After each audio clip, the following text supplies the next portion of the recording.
Good morning, 5th class. This is 4th chapter of your science book, States of Matter. तो इसकी first video हम complete कर चुके हैं और ये इसकी सेकेंड वीडियो है।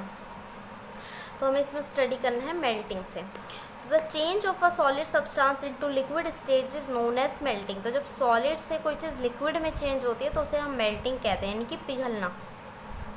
When solid ice is kept in a warm place, it melts into liquid water. जब solid ice जो है गर्म जगह रखी जाती है तो ये पानी में पिघलने लगती है, पानी में बदल जाती है।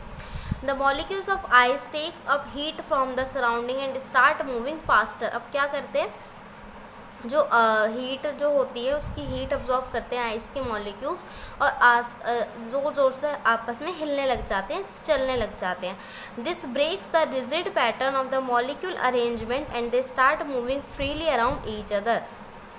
इससे क्या होता है, उनकी जो टाइट अरेंजमेंट है, रिजिड मतलब कठोर जो अरेंजमेंट है उनकी, वो टूट जाती है और वो फ्रीली एक जगह से दूसरी जगह घूमने लगते हैं।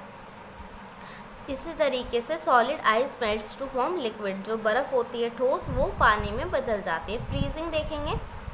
The change of a liquid substance into its solid state is called freezing. तो एक लिक्विड चीज़ का सॉलिड सब्सटेंस में जमना फ्रीजिंग कहलाता है। When water is kept in the freezer, जब हम पानी को फ्रीज़र में रखते हैं, इट फ्रीजेज इनटू सॉलिड आइस, तो ये आइस में जम जाता है।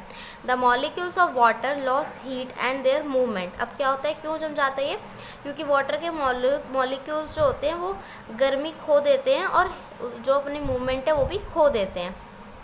Eventually the molecules come closer and become tightly packed. और फिर क्या होता है, मॉलिक्यूल्स पास आ जाते हैं और टाइट पैक हो जाते हैं एकदम। Thus it takes the form of rigid ice. तो इस तरीके से ये कठोर बर्फ़ में जम जाता है। वेपोराइजेशन पढ़ेंगे। Vaporisation is the change of a liquid substance into its gaseous form. ठीक है, तो लिक्विड चीज़ का गैस में बदलना वेपोराइजेशन कहलाता है। When the water is heated in a container, जब पानी को एक कंटेनर में गर्म किया जाता है, इट टर्न्स इनटू वेपर, तो ये भाप में बदल जाता है। The movement of the molecules of the liquid becomes extremely fast on heating and they move far apart from each other turning into gas. जब हम उसको गैस पर रखते हैं तो गर्मी पा करके वो क्या होता है, अपना टेम्परेचर जो है अपना खो देते हैं, ठंड वाला नॉर्मल वाला, और फिर वो ज़ोर ज़ोर से एक जगह से दूसरी जगह मूव करने लगते हैं और इस तरीके से वो भाप में बदल जाते हैं। आगे देखेंगे कंडेंसेशन। तो condensation is the change of a gas into its liquid form. तो गैस का लिक्विड में बदलना कंडेंसेशन कहलाता है। Water droplets are seen on the outer surface of a glass with cold water और आइस इन इट। अगर किसी पानी में, ठंडा पानी होगा किसी ग्लास में या बर्फ़ होगी, तो आप उसके बाहरी सरफेस पे देखोगे पानी की बूंदें आ जाती हैं। ठीक है। Water vapour in the air near the glass cools down when it comes in contact with the cold glass. तो जो हमारी जो आसपास की सराउंडिंग है उसमें भी भाप होती ही होती है। ठीक है, तो वो जो ग्लास के आसपास की जो हवा होती है वो क्या करती है, उसको नॉर्मल कर देती है और उसके कांटेक्ट में आकर के उसको नॉर्मल कर देती है पानी को। The cool molecules become slow and come close to each other. अब इससे क्या होता है, जो अंदर ठंडे मॉलिक्यूल्स होते हैं वो एक दूसरे के पास आ जाते हैं। इसी रिजल्ट से टिनी वाटर ड्रॉपलेट हमें ग्लास की सरफेस पे देखने को मिलती है।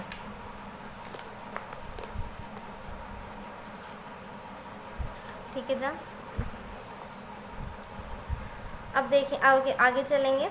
Expansion and contraction. ठीक है, फैक्ट बाइट एक बार पढ़ लेते हैं। Melting mysterious. Temperature is a measure of how hot और कोल्ड थिंग्स आर। तो टेम्परेचर एक मेज़र होता है जिससे पता चलता है कि चीज़ें कितनी ठंडी और गर्म हैं। Different solids melt at different temperatures. Water boils at 100 degree Celsius and freezes at 0 degree Celsius. तो पानी गर्म होता है 100 डिग्री सेल्सियस पे और जमता है 0 डिग्री सेल्सियस पे। चॉकलेट जो होती है 35 डिग्री सेल्सियस पे मेल्ट होती है, तो हम कह सकते हैं कि चॉकलेट का जो है हाइयर मेल्टिंग पॉइंट है आइस से। Metal such as aluminium and iron also melt when we heat them. तो मेटल्स भी गर्म होकर पिघल जाते हैं, पर इनको बहुत हाई मेल्टिंग पॉइंट चाहिए होता है। Expansion and contraction. तो एक्सपेंशन क्या होता है, on heating a substance it's molecules gain energy and start moving away from each other. तो किसी भी चीज़ को गर्म करने पर मॉलिक्यूल्स को एनर्जी मिलती है और वो एक दूसरे से दूर जो है भागने लगते हैं। When it is difficult to open a bottle of jam with a metal lid, the lid is heated gently. जब किसी जैम के ढक्कन की बोतल नहीं खुलती क्योंकि वो मेटल की बनी होती है तो हम उसे हल्का सा गर्म करते हैं. The metal lid then expands and loosen its grip on the bottle and can be opened easily. फिर वो फैल जाती है थोड़ी सी, अपनी ग्रिप लूज कर देते हैं और हम उसे आराम से खोल सकते हैं. Gases show maximum expansion where solid show minimum expansion. तो गैसेज जो चीज़ होती है ज़्यादा फैलती है और सॉलिड कम फैलते हैं. ठीक है. एनी सब्सटेंस कॉन्ट्रैक्ट्स और श्रिंक. अब चीज़ें जो है सिकुड़ती भी हैं. When we cool a substance, जब हम किसी चीज़ को ठंडा करते हैं, its molecule come closer and occupy less space. तो उसके जो मॉलिक्यूल्स हैं वो पास आते हैं और कम जगह घेरते हैं.